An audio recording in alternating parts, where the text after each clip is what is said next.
Gimana caranya mereka reach out ke generasi yang baru ini, Gen Z kali ya dibilangnya, gue nggak tahu, mungkin Gen Z, ke Gen Z ini tanpa jadi so asik. Selamat datang di konten tanggapan warga bersama saya Buzzer Warga Indonesia.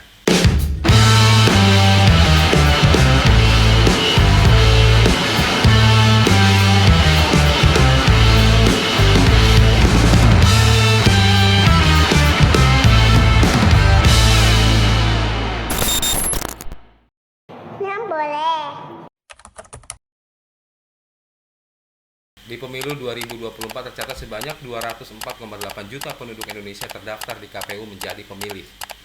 Dan lebih dari 52%-nya adalah pemilih muda atau yang kita kenal dengan generasi milenial dan Gen Z. Dari data terakhir yang gue lihat ya, tolong dikoreksi kalau gue salah bang. Sekarang tuh hampir 50 berapa persen tuh pemilihnya tuh generasi muda. Generasi muda. Sehingga sangat bisa dilihat dari bagaimana 3 calon presiden ini bermain. Pasti mereka sangat bermain bagaimana caranya mengambil hati. Dengan jumlah yang besar tersebut, maka pemilih muda di Indonesia di tahun 2024 bisa menjadi penentu kemenangan para kontestan pemilu, baik caleg maupun capresnya. Sadar akan posisi ini, maka di masa kampanye seperti sekarang, tokoh politik berlomba-lomba merias diri untuk mengambil perhatian generasi muda. Mereka menebar janji akan memperjuangkan gagasan serta kepentingan anak muda. Bahkan, mereka mendekati pemilih muda dengan cara yang cenderung so asik. Dengan memakai jaket bomber, mengendarai Vespa, atau joget di media sosial.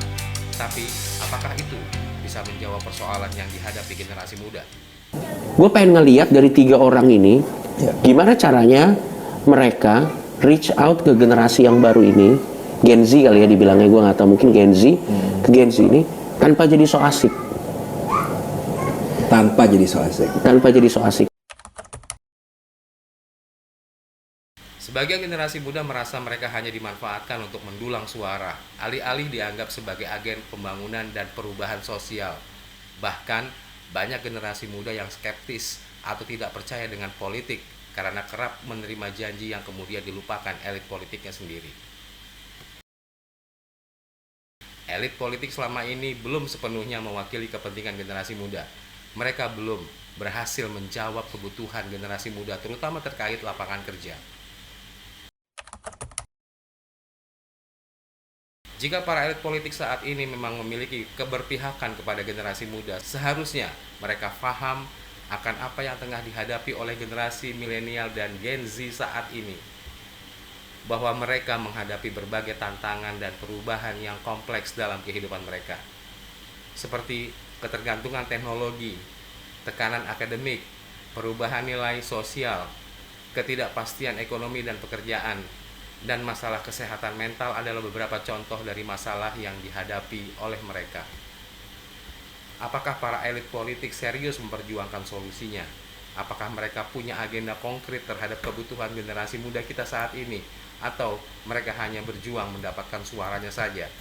Kita lihat nanti bila mereka menjabat.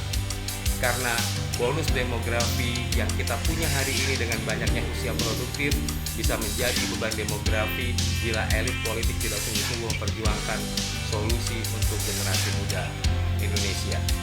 Sampai ketemu di konten tanggapan warga berikutnya.